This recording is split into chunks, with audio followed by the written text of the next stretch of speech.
Hello friends, good morning. स्वागत है आपका हमारे चैनल क्लासेस फॉर आरएएस। और आज हम यहाँ पे अपना जो टॉपिक है, ऐसे तो टॉपिक नंबर 1 है जिसका नाम है संधि एवं संधि विच्छेद।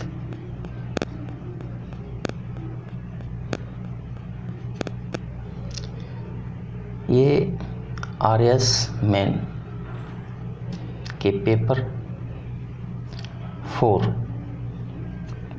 आरएएस मेन के पेपर 4 का जो पहला हिस्सा है उसका जो पहला टॉपिक है संधि व संधि विच्छेद। और सिलेबस में जो चीज़ लिखी हुई है वो ये लिखी हुई है कि विद्यार्थी को संधि और संधि विच्छेद करना आना चाहिए। कहने का मतलब ये है कि जो आरएएस जैसी परीक्षाएं हैं उसमें आपको अपनी जो है विशेषज्ञता नहीं दिखानी है, वहाँ पर केवल एक सामान्य ज्ञान की ज़रूरत होती है और वही सामान्य ज्ञान आपको यहाँ पे हासिल करना होगा। और इससे पहले जो हमने टॉपिक पढ़ा था वर्ण विच्छेद, और उसी वर्ण विच्छेद का हम यहाँ पे उपयोग करते हुए संधि और संधि विच्छेद को बहुत अच्छी तरह से समझेंगे। हम यहाँ पर रटेंगे नहीं, केवल उस चीज़ को समझेंगे।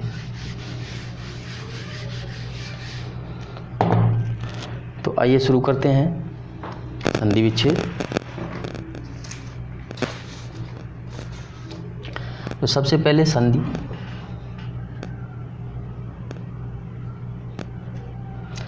कहते हैं। जैसे आपने कई बार सुना होगा कि एक नॉर्मल तरीके से हम समझ लें कि संधि क्या होती है, कि भारत प्लस अमेरिका के बीच में फलानी संधि हुई, भारत प्लस चाइना के बीच में फलानी संधि हुई। तो संधि क्या होता है? संधि का मतलब होता है एक मेल यानी कि जुड़ना। जब दो चीज़ें आपस में जुड़ती हैं किन्हीं नियमों के तहत तो हम उनको बोलते हैं कि संधि हुई है इनके बीच में। तो वही संधि यहाँ पे होती है। लेकिन यहाँ पे जो संधि होगी वो किन्हीं लोगों के बीच में नहीं होगी। यहाँ पे जो संधि होगी वो वर्णों के बीच में होती है। तो इसलिए हम कहते हैं, और जब यहाँ पे संधि होती है दो वर्णों के बीच में तो ये वर्ण आपस में मिलकर अपने आप में एक विकार उत्पन्न कर लेते हैं। विकार उत्पन्न कर लेते हैं। वर्णों के मध्य में संधि होती है। तो इस चीज़ को हम कैसे समझेंगे कि वर्ण के बीच में संधि होती है तो विकार उत्पन्न होते हैं। तो आइए हम एक शब्द लेते हैं, जैसे महा प्लस उत्सव। तो हमने देखा था वर्ण विच्छेद जो पढ़े थे, तो इसमें यहाँ पे जो वर्ड है हा और यहाँ पे है उ, तो हम यहाँ पे इसका हम विच्छेद करेंगे तो ये ह है प्लस ये आ है और यहाँ से हम ले लेंगे उ। तो जब आ और उ जब मिलते हैं तो हमने देखा था वर्ण विच्छेद में आ और उ के मिलने से जो कौन सा स्वर बना था? ओ स्वर बना था। तो यहीं वो सिद्धांत लगेगा। जब आ और उ के मिलने से ओ बन गया तो ये क्या हो जाएगा? और महोत्सव हो जाएगा। आई बात समझ में? महा धन उत्सव जैसे हमने शब्द लिया, हम केवल इसको समझ रहे हैं कि संधि क्या होती है। संधि की परिभाषा को हम सिद्ध करने का प्रयास कर रहे हैं कि संधि की परिभाषा जो ये कहती है कि दो वर्णों के मिल से उत्पन्न होने वाले विकार को हम संधि कहते हैं। तो उसी विकार को हम यहाँ पे सिद्ध करने की कोशिश कर रहे हैं कि ये दो वर्ड हमने निकाले, जिस तरीके से हमने पिछले लेक्चर में पढ़ा था कि वर्ण विच्छेद। तो हमने इस वर्ड का जब विच्छेद किया तो ये हा और आ, और यहाँ पे ऊ, जब आ और ऊ मिलके ओ बनाता है तो ये जो विकार उत्पन्न हुआ, इन दो वर्णों के मिल से जो विकार उत्पन्न हुआ, यहीं पे संधि हुई। यहीं पे क्या हुई? संधि हुई। ये शब्द कैसे बना? महोत्सव। जैसे हमने ये हा यहाँ से ले लिया, ऊ यहाँ से ले लिया, तो यहाँ पे क्या शब्द बचा? केवल माँ बचा, क्योंकि हा हमने यहाँ पे ले लिया और यहाँ पे ऊ ले लिया, तो यहाँ पे बचा त स वो। अब हा और ऊ मिलके अब यहाँ पे क्या बचा? हा, और यहाँ पे इनका दोनों का मिल बनने से बन गया ओ। जब हा प्लस ओ हो जाएगा तो ये हो जाएगा महोत्सव। इस तरीके से महोत्सव शब्द बन गया।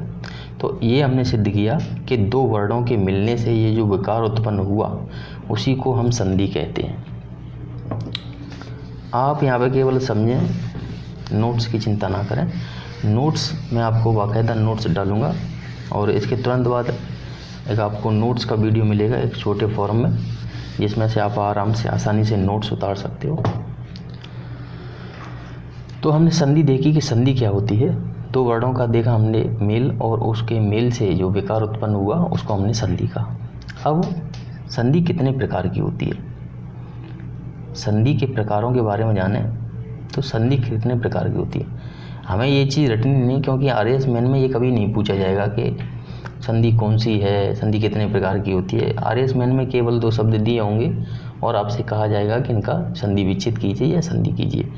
अरे आपको इन चीज़ों को रटने की ज़रूरत नहीं है, केवल आपको समझने की ज़रूरत है, और समझने के हिसाब से ही हम यहाँ पे केवल इनका वर्णन कर रहे हैं, बाकी हम शब्दों को ज़्यादा समझेंगे। तो संधि होती है मुख्य रूप से तीन प्रकार की, स्वर संधि, और दूसरी होती है आपकी व्यंजन संधि, और तीसरी होती है आपकी विसर्ग संधि।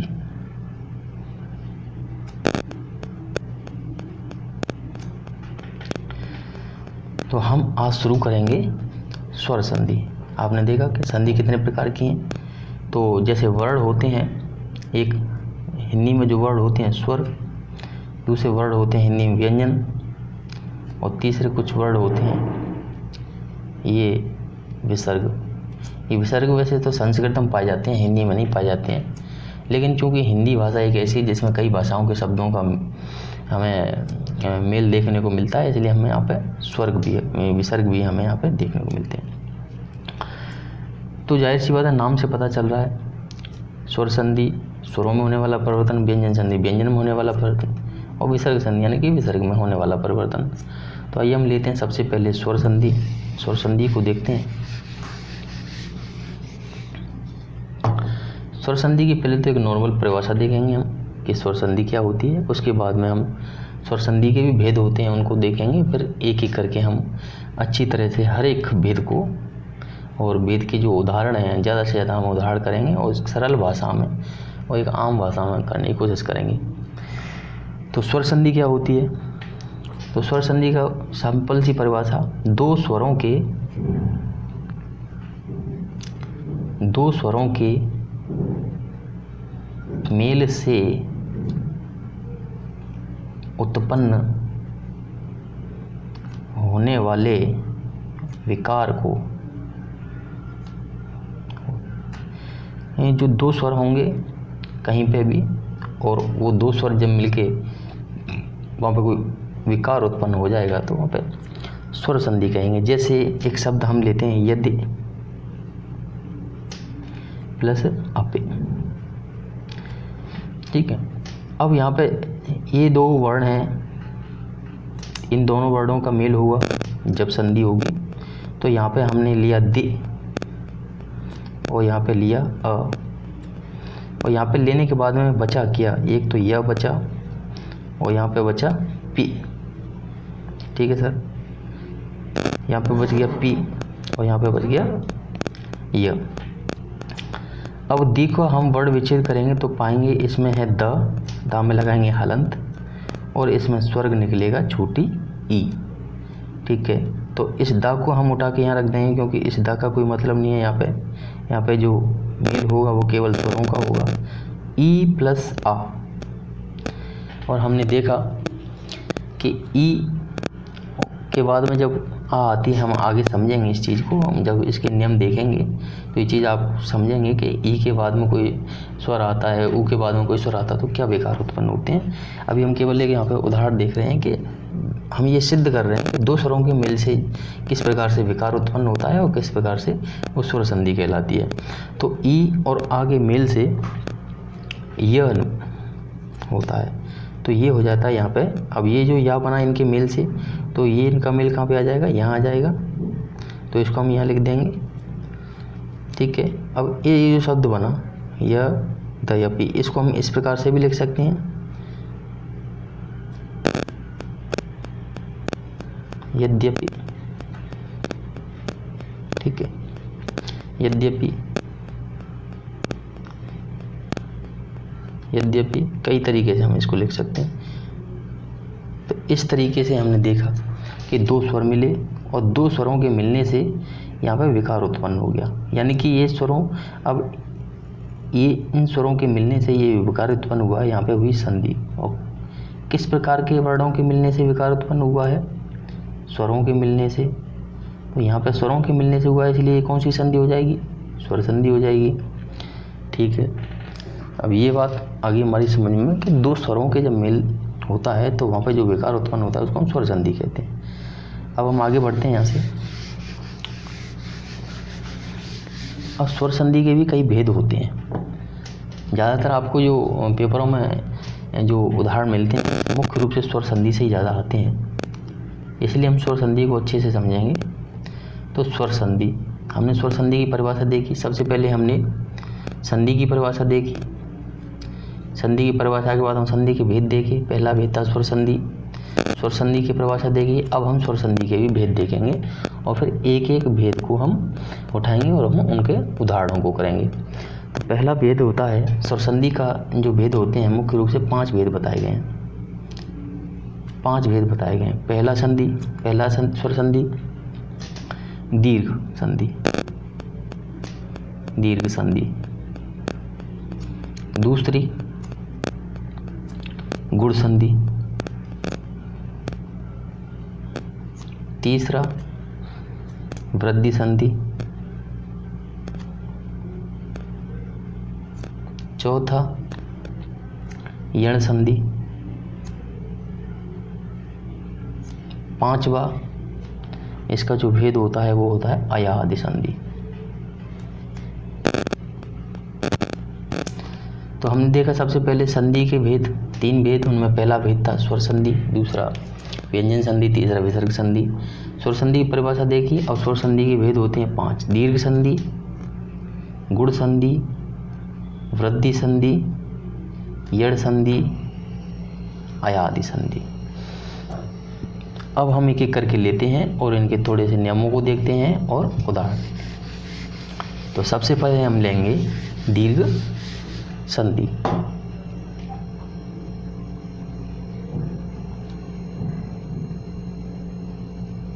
दीर्घ संधि। दीर्घ संधि किसे कहते हैं? दीर्घ संधि की अपनी एक परिभाषा है और उस परिभाषा को हम सिद्ध करते हुए इसके नियम बनाएंगे। दीर्घ संधि कहती है कि जहां दो समान स्वर मिलकर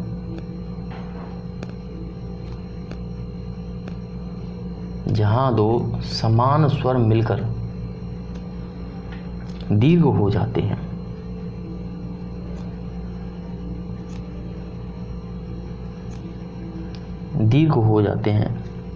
वहां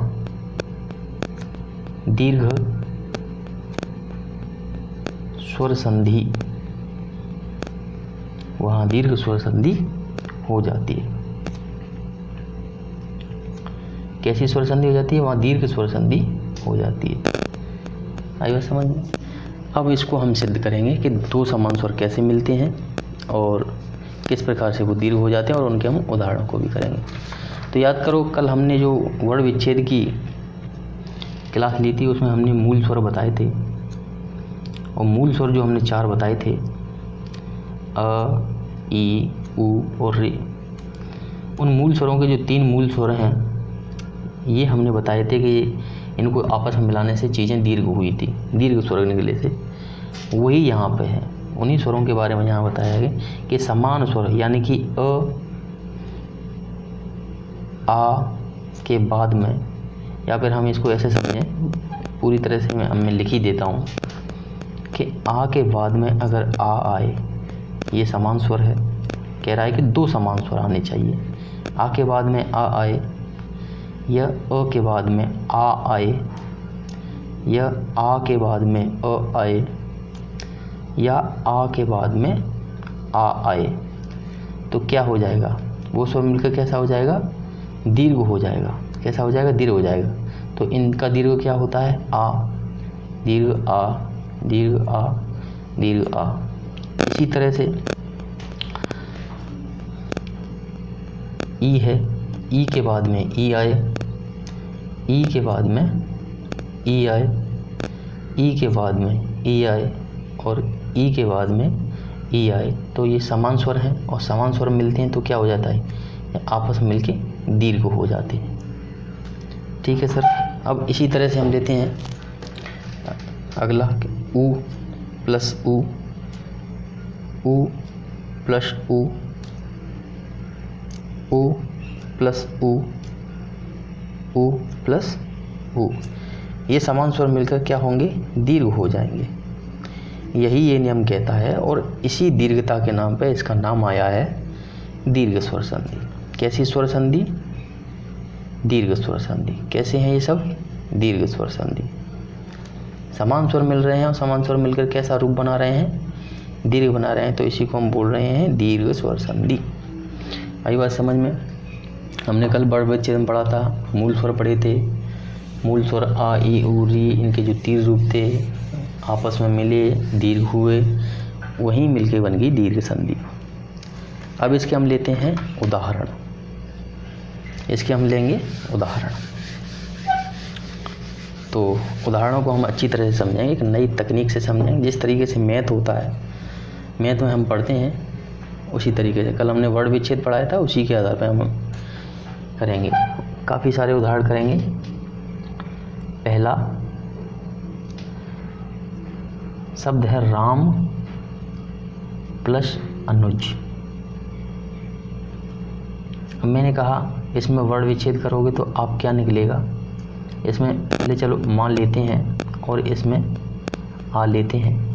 यहाँ बचा रा और यहाँ बचा नुज, क्योंकि ये दोनों शब्द हमने वर्ड जो है हमने निकाल दिए, तो बाद में नुज बचा और रा बचा, ये हमने नीचे रख लिया। अब इस माँ का जब वर्ड विच्छेद करते हैं तो इसमें क्या आता है, इसमें माँ यानी कि हलंत वाला बचता है और उसके बाद में आ आता है, यानी कि ये कंडीशन आ जाती है जब हम माँ का करते हैं जब। ठीक है, प्लस आ, चूँकि मेल केवल इनका होगा इसलिए हम उठा के इसको यहाँ रख लेते हैं। अब जो समान स्वर मिल रहे हैं, समान स्वर मिलने के बाद में ये दीर्घ हो गए। कैसे हो गए, दीर्घ हो गए, यानी आ हो गया। और ये आ यानी कि यहाँ आएगा बीच में आ, और माँ और आ का मेल हो जाएगा, तो ये क्या हो जाएगा, रामानुज। हमने कल वर्ड विच्छेद पढ़ाया था। कोई भी वर्ड होता है, जैसे ये वर्ड है म और इसके बाद में आ गया आ, तो ये जो आ आया है ये इसी के संग क्यों जुड़ा है, क्योंकि ये इसी के साथ जुड़ता है। यानी कि अगर हलंत वाले व्यंजन के बाद में कोई भी स्वर आए तो वो अपने सामने वाले व्यंजन के साथ ही जुड़ती है, इसलिए हम इसमें जोड़ते हैं। तो ये शब्द बन गया रामानुज। आई बात समझ में, रामानुज। एक बार फिर देख लो, राम प्लस अनुज, माँ को लिया और आ को लिया हमने। माँ का जब वर्ड विच्छेद किया तो माँ प्लस आ, यहाँ पे क्या बचा, रा बचा, यहाँ पे माँ बचा, यहाँ रख लिया। और आ का आ से मेल हुआ, यानी कि समान वर्ड स्वान वर्ड मिलके बन गए दीर्घ, तो ये दीर्घ हो गया। आ हमने यहाँ रख लिया और नुज बचा हमने यहाँ रख, इनको मिला के बन गया रामानुज। अब दूसरा उदाहरण लेते हैं। शब्द है गत प्लस आगत, गत प्लस आगत। तो हमने यहाँ पे ये ता लिया और ये आ लिया, यहाँ पे बचा ग और यहाँ पे बचा गत। और ता का वर्ड विच्छेद करेंगे तो ता बचेगा हलंत वाला, आ बचेगा तो आ को हम यहाँ रखेंगे और आ को यहाँ रखेंगे। दोनों समान हैं, समान मिलके हो जाएंगे दीर्घ, तो ये हो जाएगा आ, यानी कि समान वर्ड मिलके कैसे हो जाते हैं, दीर्घ हो जाते हैं। और आ आएगा यहाँ पे, तो ये क्या हो जाएगा, इसके संग जुड़ेगा, आ इसके संग जुड़ जाएगा, ये हो जाएगा गतागत। अब ये वर्ड कैसे मिल रहे हैं, कैसे जुड़ रहे हैं, इसके लिए हमने इसीलिए पहले जो टॉपिक कराया था वर्ड विच्छेद, वो इसी उद्देश्य के साथ कराया था, क्योंकि ये जो संधियाँ हैं सारी की सारी जब हम इस तरीके से पढ़ेंगे तो ये वर्ड विच्छेद पर ही आधारित हैं। ठीक है। तो पहला जो हमारा जो नियम चल रहा है दीर्घ स्वर संधि, ये समान वर्ड मिल रहे हैं, समान वर्ड मिलके समान स्वर मिलके दीर्घ हो रहे हैं, तो ये दीर्घ स्वर संधि का उदाहरण है, गतागत। तीसरा हम उदाहरण लेंगे स प्लस आदर। सा का हम विच्छेद, यहाँ पे हमने सा लिया और यहाँ पे हमने आ लिया, ये बचा पीछे दर। अब सा का विच्छेद करेंगे तो सा हलंत वाला और आ प्लस आ, ये दोनों मिलके हो जाएंगे दीर्घ आ, ये आ जाएगा इधर आ, और सा का इसके संग जुड़ा हो जाता है, ये हो जाएगा सादर। चौथा हम उदाहरण लेंगे नव प्लस आगत। नव प्लस आगत, नव प्लस आगत में ये हमने वा लिया और ये हमने आ लिया, वा लिया और ये हमने आ लिया। इसका जो यहाँ पे बचा न और यहाँ पे बचा गत, इसको हम तोड़ेंगे, वर्ण विच्छेद करेंगे तो इसमें निकलेगा एक तो व निकलेगा और एक निकलेगा आ प्लस आ, दोनों समान वर्ण हैं, समान वर्ण मिलके दीर्घ रूप ले लेते हैं, तो ये हो जाएगा दीर्घ रूप आ, यहाँ आ जाएगा आ, ये हो जाएगा नवागत। पांचवा उदाहरण हम लेते हैं प्रश्न प्लस अवली। तो यहाँ पे हमने ना लिया और यहाँ पे हमने आ लिया, ये यहाँ पे बचा प्र और श, क्योंकि ये आधा है तो आधे को हम हलंत लगा के लिख देते हैं। ठीक है, अभी ना का जब हम वर्ण विच्छेद करेंगे तो ना प्लस आ, तो ना प्लस आ, तो ना को हम यहाँ लिखेंगे क्योंकि ना का यहाँ पे कोई मेल नहीं होगा, प्लस अ, ये दोनों मिलके हो जाएंगे आ, और यहाँ पे बचा था वली, और वली के आगे आ जाएगा यहाँ पे आ, तो ये क्या हो जाएगा एल प्र श न आ वली। ठीक है, इसको हम ऐसे लिखेंगे प्रश आधा, ना इसमें जुड़ जाएगा नावली, प्रश्नावली। छठा उदाहरण लेंगे हास्य प्लस आस्पद।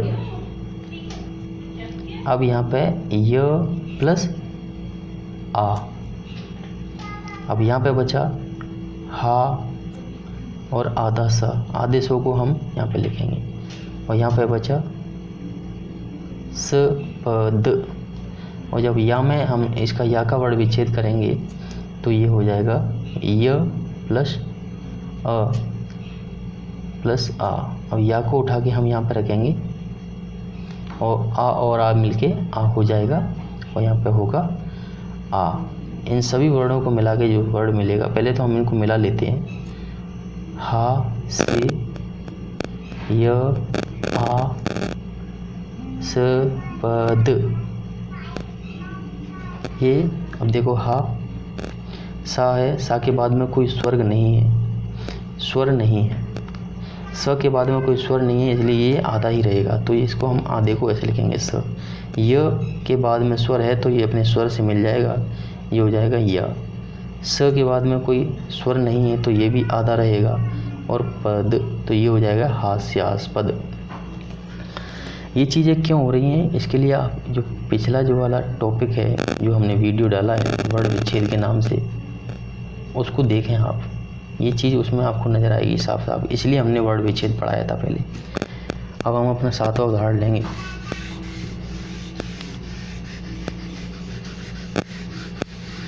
अब हम अपना सातवां उदाहरण लेंगे नव प्लस अंकुर। तो हमने इसमें से लिया हुआ, अब डायरेक्ट हम इसमें से स्वर निकालेंगे, क्योंकि आप अब तक ये समझ चुके हो कि वर्ण विच्छेद के माध्यम से वर्ण कैसे विच्छेद होते हैं, कौन सा जब हम इसमें से वर्ण निकालते हैं। क्योंकि इसमें आ है, इसमें कौन सा स्वर है, आ है, वो प्लस अ, तो इसमें आ स्वर है तो हमने आ लिया प्लस, और यहाँ से फिर हमने अ लिया। ठीक है, अब यहाँ से आ निकालने के बाद में बचता है न व हलंत, क्योंकि यहाँ से स्वर निकला तो यहाँ आ गया। ठीक है, अब चूंकि यहाँ पे हमने अ लिया है और यहाँ पे चंद्र बिंदु बाकी है अभी। और फिर यहाँ पे क्या बचा, कुर। आ और आ मिलके हो गई दीर्घ। दीर्घ यहाँ पे लिखा जाएगा क्योंकि ये यहीं पे लिखा जाएगा, इन दोनों के मेल से इन दोनों के बीच में आ गया। अब ये यहाँ पे हलंत वाला व्यंजन है और इसके पीछे अगर स्वर है तो ये अपने स्वर से मिल जाएगा, तो ये हो जाएगा न वा। और ये हलंत जो था आ पे था इसलिए ये आ पे आ जाएगा, ये इसके संग जुड़ जाएगा नवांकुर। इसके बाद हम लेंगे 8वां, इसमें हम लेंगे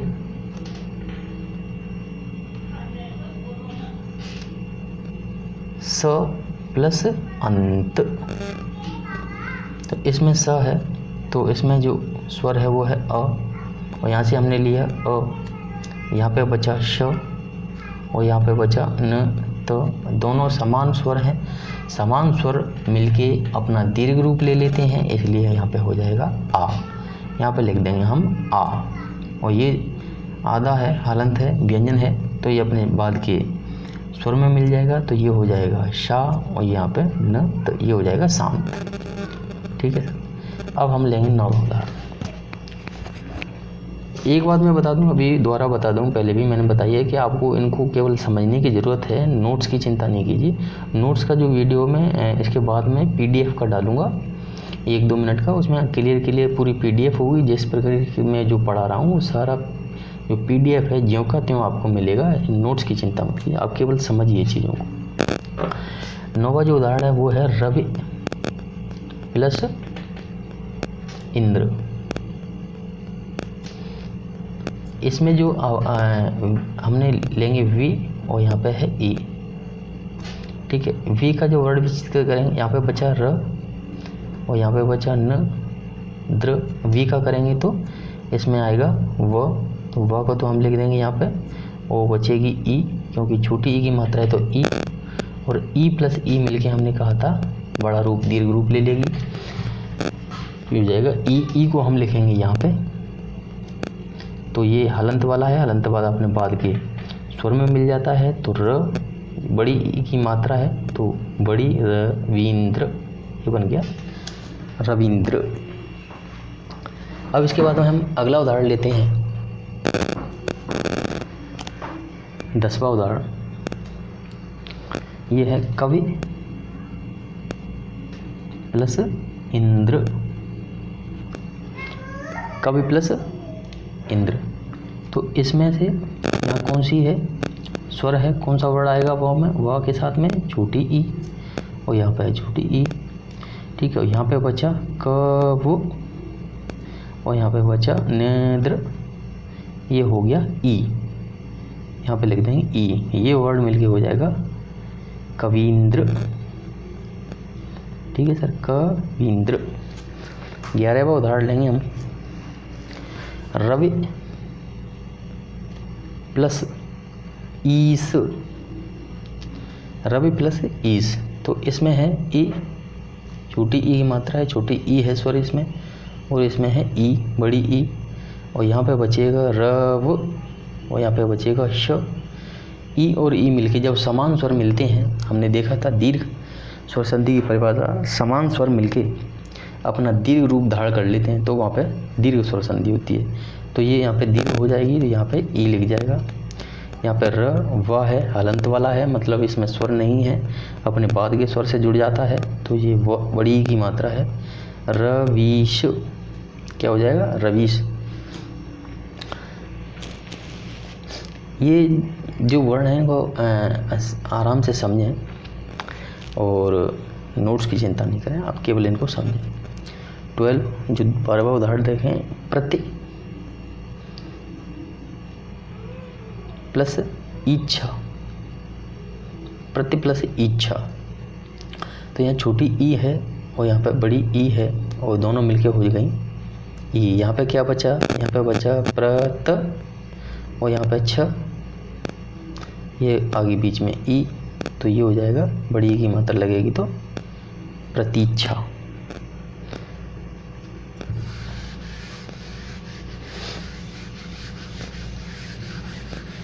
आगे और उदाहरण लेते हैं। 13वां उदाहरण है परे प्लस ईक्षण। परे प्लस ईक्षण, यहाँ पे छोटी ई है और यहाँ पे बड़ी ई है। यहाँ पे बचा पर और यहाँ पे बचा छड़। ये दोनों मिलके हो गए दीर्घ ई यहाँ लगाया तो ये हो जाएगा परीक्षण। 14वां उदाहरण है आपका वे प्लस ईक्षक। वे प्लस ईक्षक, वे प्लस ईक्षक। वे में छोटी ई की मात्रा है और ई में ई है। यहाँ पे बचा वो बगैर स्वर का हलंत लगा दिया और यहाँ पे बचा छक और समान स्वर मिलके ये हो गई दीर्घ ई। ये हो जाएगा ई। इसमें स्वर नहीं है इसलिए पीछे वाले स्वर से मिल जाएगा। इसको हम कहेंगे वीक्षक। अब लेंगे 15वां उदाहरण आपका मही प्लस इंद्र। तो इसमें है बड़ी ई की मात्रा, क्योंकि ई है तो बड़ी ई की मात्रा और यहाँ पे है छोटी। यहाँ पे बचा मह और यहाँ पे बचा नद्र। ये दोनों मिलके हो गए दीर्घ। ये यहाँ पे हो जाएगा दीर्घ। इसको बोलेंगे महींद्र। 16वां उदाहरण नंबर 16 यहाँ पे है सती प्लस ईस। तो यहाँ पे है बड़ी ई की मात्रा प्लस यहाँ पे है बड़ी ई की मात्रा। यहाँ पे बचा सत और यहाँ पे बचा श बराबर। ये दोनों हो गए ई, ये लिख दिया ई। तो ये हो जाएगा सतीश। 17वां उदाहरण हम लेंगे लघु प्लस उत्तर। ये है यहाँ पे छोटा ऊ प्लस छोटा ऊ। यहाँ पे बचा लघ और यहाँ पे बचा तर और ये बन के हो गए दीर्घ ऊ। तो ये हो जाएगा ऊ। इसको हम बोलेंगे लघुतर। बड़े ऊ की मात्रा ऊ हो गया। 18वां ये शब्द आपको मिलेंगे, ये शब्द शुद्धि में ये आपको मिलेंगे। ये शब्द मिलेगा आपको, ये शब्द मिलेगा, ये शब्द मिलेगा, है ना। तो इनको याद रखना है कि इनका निर्माण किस तरीके से हो रहा है। आप जब इस चीज़ को याद रखोगे तो आपका जो शब्द शुद्धि भी है ये संधि विच्छेद से, वर्ण विच्छेद से आपकी न केवल संधि बल्कि जो शब्द शुद्धि है वो भी आपकी बहुत अच्छी हो जाती है। तो इन चीज़ों को याद रखेंगे। 18वां उदाहरण लेंगे मृत्यु। मृत्यु प्लस उपरांत। तो यहाँ पे छोटा ऊ है और यहाँ पे भी छोटा ऊ है और यहाँ पे बचा मृत य और यहाँ पे बचा परांत और ये हो गया ऊ। ऊ हमने लिख दिया यहाँ। तो ये मृत्यु पुरांत। ठीक है सर। इसके बाद हम अगला उदाहरण लेंगे।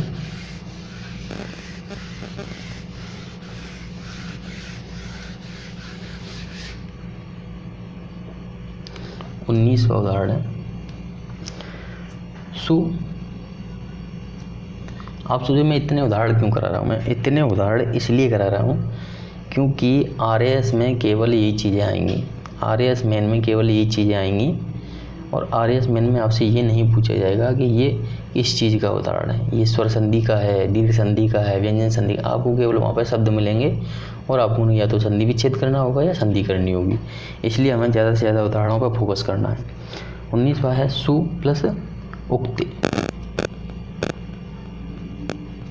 यहाँ पे ऊ है और यहाँ पे ऊ है।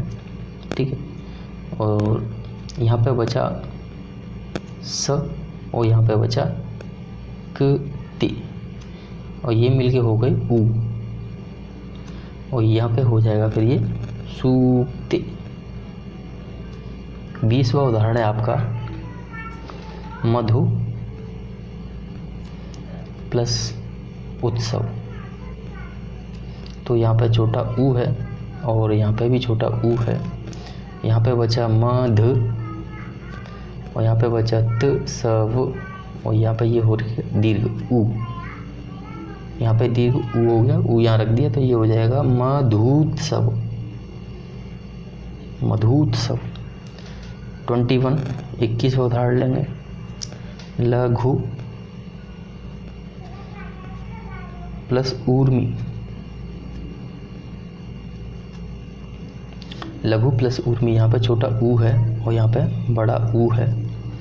यहाँ पे बचा लघ और यहाँ पे बचा ऊर्मी, तो ये हो गया। समान वर्ण है, समान स्वर हैं, समान स्वर जब मिलते हैं दीर्घ हो जाते हैं तो वहाँ पे दीर्घ स्वर संधि होती है। यहाँ पे ऊ, तो ये हो जाएगा ल घूर्मी। ठीक है। 21वां आपने कई बार देखा होगा ये उदाहरण, तो भू प्लस ऊर्जा, भू में बड़ी ऊ की मात्रा है और यहाँ पे बड़ी ऊ की मात्रा है। यहाँ पे बचा भ और यहाँ पे बचा ऋजा, ये हो गए दीर्घ, ये हो गया भूर्जा। ठीक है सर, ये होते हैं आपके उदाहरण। उदाहरण अभी बहुत हैं और हैं, लेकिन अभी हम इतने ही उदाहरण करेंगे। ठीक है। और इसके बाद की जो संधियां हैं वो संधियां हम कल करेंगे, और जब तक इनको समझें आगे बढ़ें। और सभी से विनती है कि हाँ, अगर हमारी जो पढ़ाने का तरीका आपको अच्छा लगता है, क्लास अच्छी लगती है, तो हमारे चैनल को लाइक कीजिए और उसके साथ में सब्सक्राइब कीजिए, और सब्सक्राइब करने के साथ में कमेंट भी कीजिए कि आपको कैसा लग रहा है। PDF आपको मिल जाएगी। PDF की जो वीडियो है, इसके थोड़ी देर बाद में आपको इसकी PDF की जो वीडियो है, जैसा मैंने पढ़ाया है वैसी की वैसी आपको PDF मिलेगा, उसमें से आप PDF उतार लेना। ठीक है। और इसके अलावा हम कल से परसों से हम वर्ड हिस्ट्री जो RS मेन में आती है, उस वर्ड हिस्ट्री की भी हम शुरुआत करने वाले हैं। तो इसी तरह हमें अपना प्यार देते रहिए, और आपको वर्ड हिस्ट्री के वक्त आपको मैं पहले समझाऊंगा, और समझाने के बाद में उसका PDF भी उपलब्ध कराऊंगा आपको। ठीक है। Thank you friends.